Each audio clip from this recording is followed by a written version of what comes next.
We've been hearing a lot of reference to the 25th Amendment over the last 24 hours, but what exactly does that involve? Law professor Craig Green with Temple University is joining us now to help make sense of it all. Professor, thanks for being here.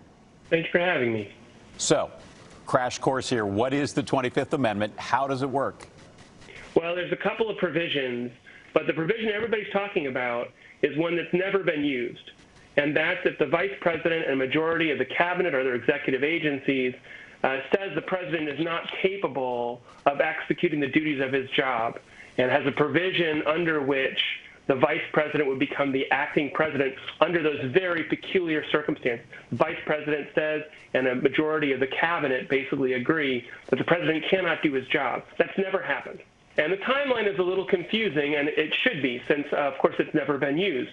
But the vice president and a majority of the cabinet would say the president is unfit, cannot perform his responsibilities. The president would have the ability to contest that, say, no, I am fit. And then guess what? It would go to Congress to decide who was right over a period of days and weeks, which makes it so peculiar in a way, from a legal matter, very peculiar that anybody is talking about this possibility just 12 or 13 days out from a new presidential administration and Joe Biden becoming president. There's a difference here, right, between talking about the 25th Amendment and impeachment, process that we saw, and it failed to gain a conviction against the president last year. Talk about the differences between those two.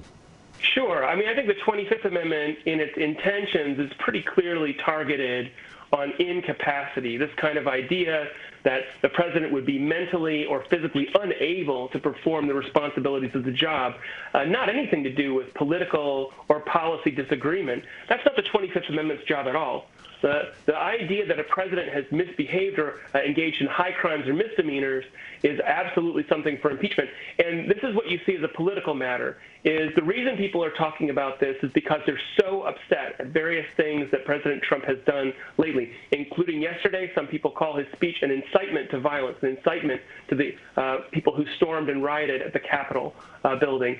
But that sort of misconduct, if that's what it is, or abuse of the presidency, if that's what it is, or a high crime, a misdemeanor, an incitement to riot, that kind of misconduct by the president, the constitutional legal mechanism for that is impeachment. And you're absolutely right. America has already traveled that road with this president, and it's certainly going to take more than 12 or 13 days. And for this reason, I think the constitutional mechanisms for censoring or censuring this kind of president so late in the presidency, there aren't very many mechanisms left, is what I would say. Professor Green, we thank you for your insights.